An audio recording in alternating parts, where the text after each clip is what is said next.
নমস্কার বন্ধুরা। তো কয়েক মাস আগে লঞ্চ হয়েছিল রেডমি নোট 13 প্রো। এবার অলরেডি রেডমি নোট 14 প্রো এর লিক্স এসে গেছে। শুধু লিক্স নয়, যে রেডমি নোট 14 5G বলে স্মার্টফোনটা ওটা তো BIS এসে গেছে। আবার ওটার যে কাউন্টার পার্ট যেটা হবে পোকো X7 নিও, ওটা BIS এসে গেছে। মানে ধরে নিন সামনের মাসেই ইন্ডিয়ান মার্কেটে কনফার্ম লঞ্চ হয়ে যাবে, আর তারপরে হয়তো বাংলাদেশ মার্কেটও লঞ্চ হয়ে যাবে। তো এই জন্য এই ভিডিওতে আমরা ডিসকাস করবো এই যে রেডমি নোট 14 প্রো বলে যে স্মার্টফোনটা আসতে চলেছে, এটার পুরো ডিজাইন, স্পেসিফিকেশন আর প্রাইস, আর যে দামে এটা লঞ্চ হবে তো সেই দামে এটা কি সবচেয়ে ভালো ডিভাইস হবে কি হবে না, এই ভিডিওতে আমরা এটা সম্বন্ধে আলোচনা করব।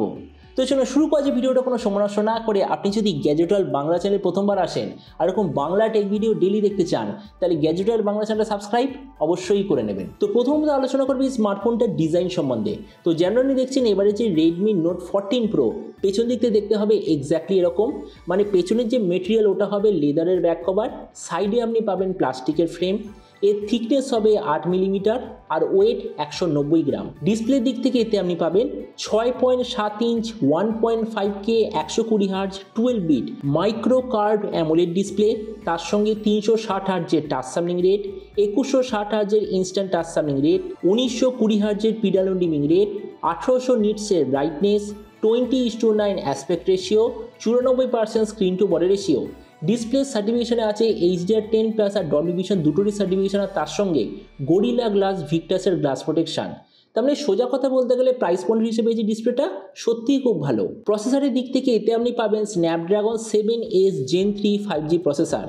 ক্যামেরার দিক থেকে এতে আছে 50 মেগাপিক্সেলের রিয়ার ক্যামেরা, তার সঙ্গে যে সেকেন্ডারি সেন্সার সেটা একটা টেলিফোটো লেন্স হবে, আর ফ্রন্টে আছে 16 মেগাপিক্সেলের সেলফি।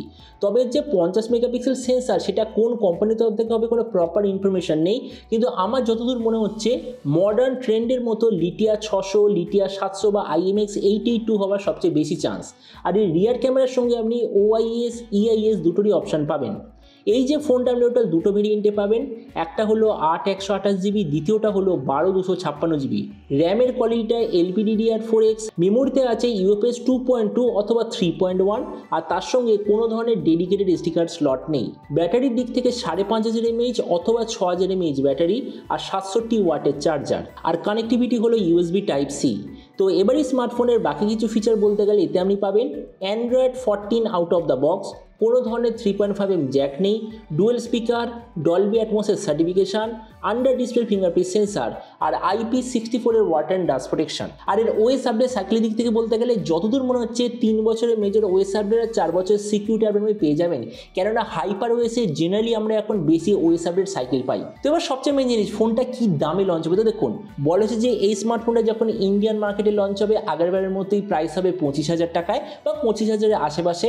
আর আপনাদের ভিডিওটা বাংলাদেশ থেকে দেখে থাকেন তো বাংলাদেশে এটা লঞ্চ হওয়ার কথা ওই ধরে নিন 35,000 বাংলাদেশি টাকার আশেপাশে। তো এবার সব ভিডিও থেকে আপনাকে জানাবো এই যে স্মার্টফোনটি আসতে চলেছে এটি কি প্রাইস পয়েন্টের মধ্যে সবচেয়ে ভালো, নাকি এর চেয়ে বেটার অন্য কোনো স্মার্টফোন অ্যাভেলেবেল আছে। তো দেখুন, জাস্ট কয়েক মাস আগে ইন্ডিয়ান মার্কেটে রেডমি নোট 13 প্রো অ্যাভেলেবেল ছিল ওই 25,000 প্রাইস, আর খুব তাড়াতাড়ি রেডমি নোট 14 প্রো আসতে চলেছে। তো ওই জন্য আমরা এখানে দেখবো যে রেডমি নোট 13 প্রো এর থেকে যে 14 প্রো এর মধ্যে কোনো আপগ্রেড আছে কি নেই। তো দেখুন, আমরা যদি এখানে 13 প্রো এর সঙ্গে কম্পেয়ার করি, প্রথমত ডিসপ্লে এই দিক থেকে দুটো জেনারেশন এক্স্যাক্টলি সেম, কোনো ধরনের ডিফারেন্স নেই। প্রসেসর এই দিক থেকে একটা আপগ্রেড আছে, কেননা লাস্টবার ছিল স্ন্যাপড্রাগন 7S Gen 2, এবারে আছে স্ন্যাপড্রাগন 7S Gen 3, মানে প্রসেসরে আপগ্রেড।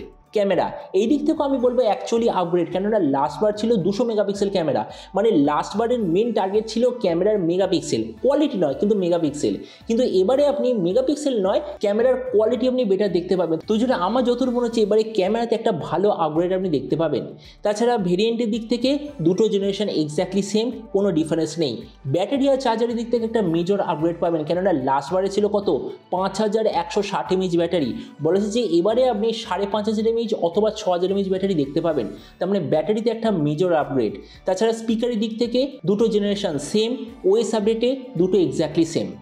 তার মানে দেখুন, ভিডিও লাস্টে জাস্ট আমাকে এটাই বলবো, এই যে রেডমি নোট 14 প্রো যে আসতে চলেছে আমার মতে মনে হয় 25,000 টাকার আশেপাশে একটা দারুণ অলরাউন্ড স্মার্টফোন হতে চলেছে।